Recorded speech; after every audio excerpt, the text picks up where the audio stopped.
Hi everybody, welcome in. Today, it is my distinct honor and privilege to show you my early hands-on preview of Crisis Core Reunion. Special thanks to Square Enix, who has graciously gifted me a copy of this game. Having a great time with it, plan to make a ton of content with it.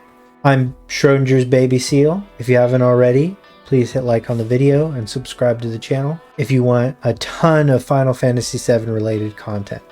Today I'm able to talk to you about the first 4.5 chapters of Crisis Core Reunion, and I will be avoiding major spoilers for those of you who didn't play the 2008 original or just don't want to be spoiled excessively for Reunion. And before I get into the game, I do want to talk about the remastered elements. Number one, the visuals. The visuals are night and day. Character models have been updated to remake standards. So this looks, Zack in this game looks as good as he does in Final Fantasy VII Remake. All of the characters do. The environments have all been painfully recreated from the original Crisis Core. So it's important to note that Sector 8 in Crisis Core looks a little different than it does in Final Fantasy VII Remake.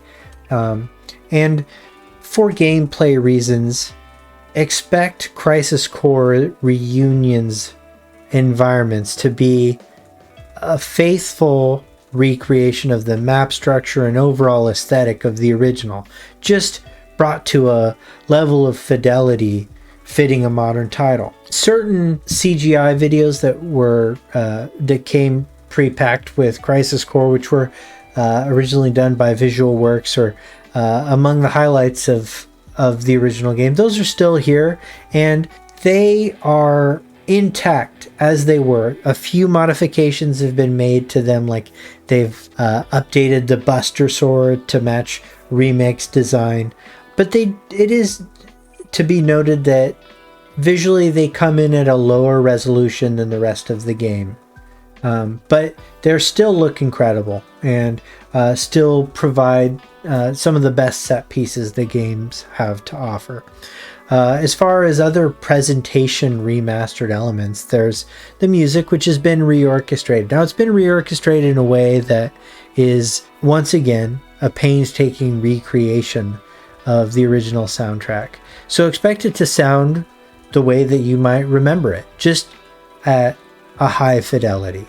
So this isn't the same as, say, the difference between Final Fantasy VII OG's soundtrack and Final Fantasy VII Remakes. This is much less of a, we'll say, auditory jump. In addition to the music, the game is now fully voiced. And when I say fully voiced, every single line of dialogue is now voiced. And going into this, I don't think I thought that was as big of a deal as it is in fact. It's a tremendous amount of voicing. A tremendous amount of the original Crisis Core was unvoiced. It was just written text on a screen. And now, hearing it all voiced adds a tremendous amount of character to this game. And I'm really excited for you all to hear it. I certainly have really enjoyed every little interaction, and they add a ton of characterization to the main character in particular. Now, speaking of the main character, I've got to be honest, I was a little reticent of the new English VA, Caleb Pierce, based on what I heard in Final Fantasy VII Remake and Intergrade. It was just tough for me to shake the expected tone, which, I affiliated with the great Rick Gomez, and what I heard. I can say that in the first chapter or so, those fears still persisted for me, for Zack. But as the game progressed, as I got to hear more of Caleb's voice as Zack, and more than just what was in the original game, I got to hear every little interaction he had. He's really grown on me, and I'm really starting to feel like that's the voice of Zack. And it took me a while to get there, but I'm really excited that I am.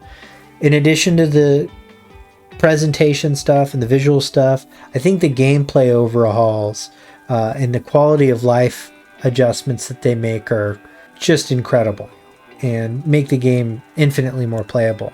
Not that it wasn't playable before, but it has not aged well, and it's hard to get your hands on a PSP. But the movement and camera control throughout is great, not just in combat, but just in map traversal. You know, it's having the right and left stick work as expected is a great deal. The combat itself is massively updated. It's reworked, but more, it's just updated. All of the bones of the combat stay intact. So if you knew how to play Crisis Core and you had all the tricks and you knew all the combinations, those are still intact.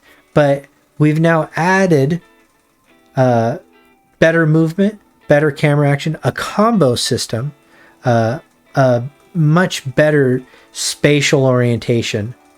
And the combo system even has some fun elements to it. So as you do combos with your soldier sword, not your buster sword yet, but your soldier sword, as you get to the end of the combo, if you trigger one of your abilities, which are now mapped to the L1 button and a D-pad or and a button of your choice, the ability that happens at the end of the combo has an increased critical chance. So the combo system doesn't just, look flashy. It doesn't just feel better. It actually serves a purpose that makes the game more interesting to play and gives you more ways to enjoy the game.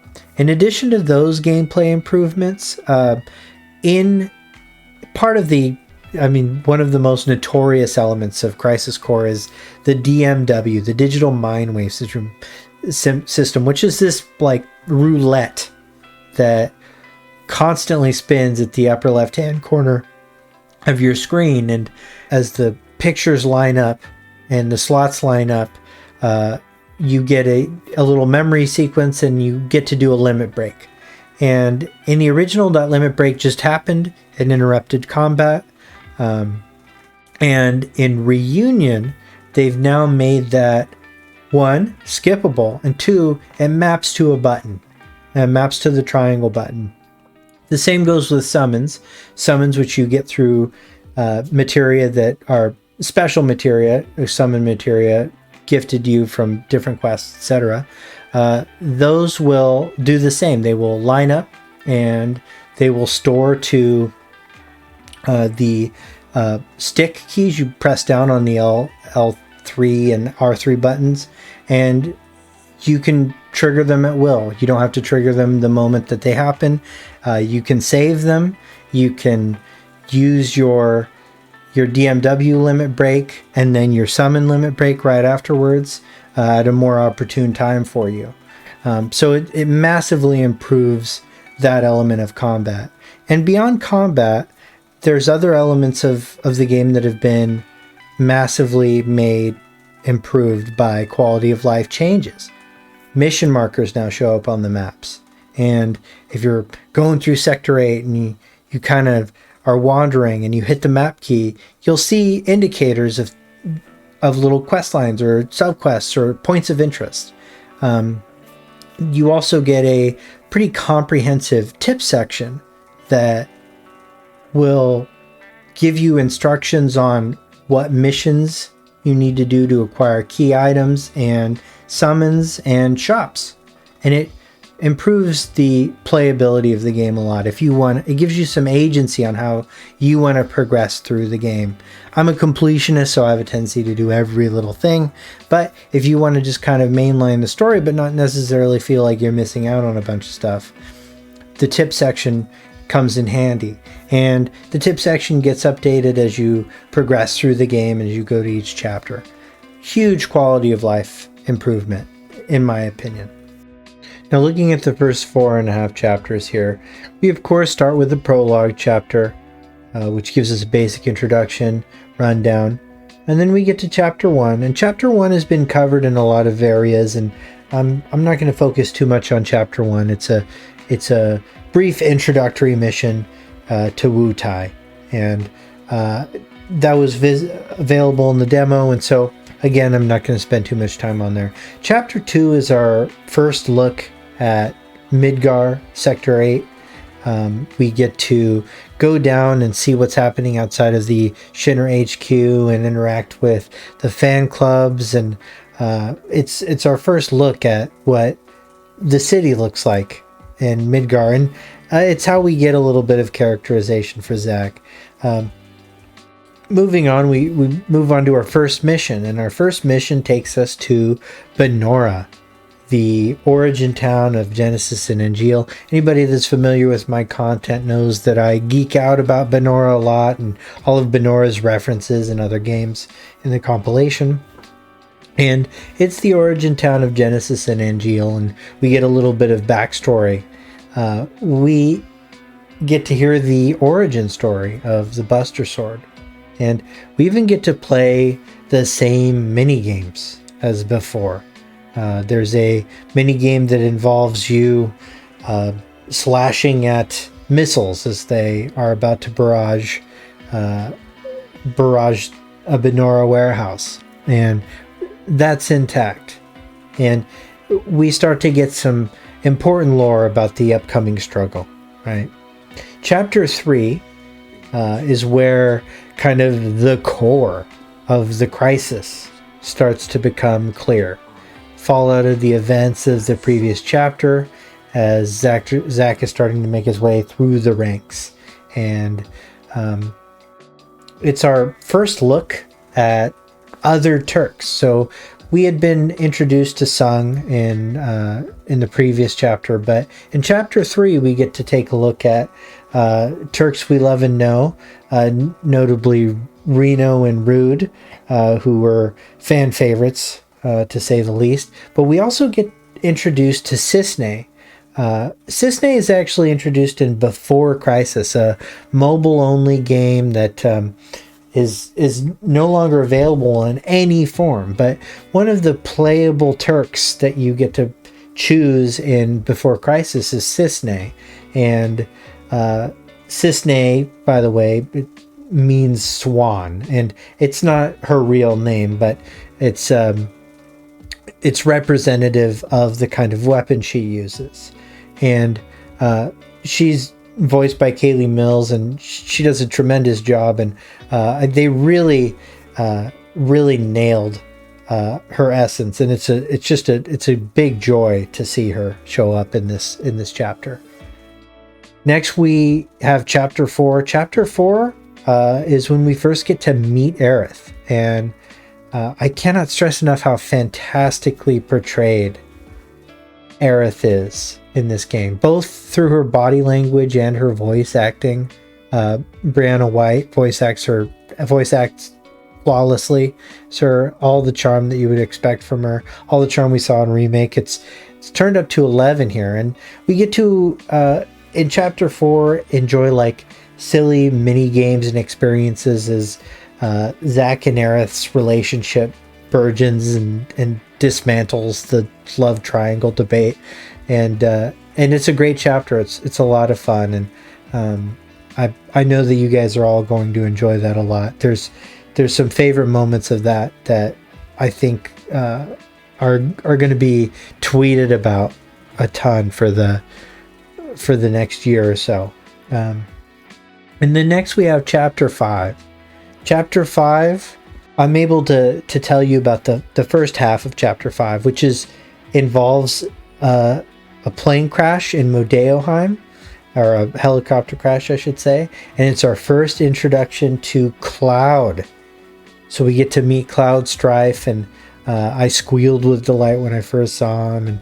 And you get to see what Cloud is like before the series of events that lead him to Final Fantasy VII occur, and he's very well depicted, and Caleb's voice just clears. I mean, he's just Cloud to me. There's no doubt about it, and it's fun to see the burgeoning bromance between Zack and Cloud. It's really good, and it's really charming. And then we get to the Modeoheim warehouse, and the same fun game where we have a sneaking mission, Metal Gear Solid style sneaking mission occurs, and if you don't sneak appropriately, you lose different chances at treasures.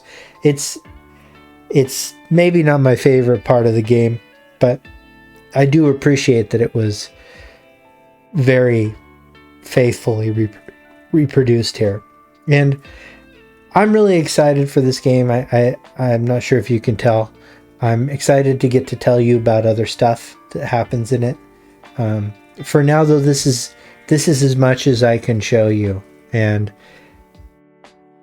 expect more content. We are, of course, I have an episode of SEAL Team 7 hitting, and that will be available alongside release of the game.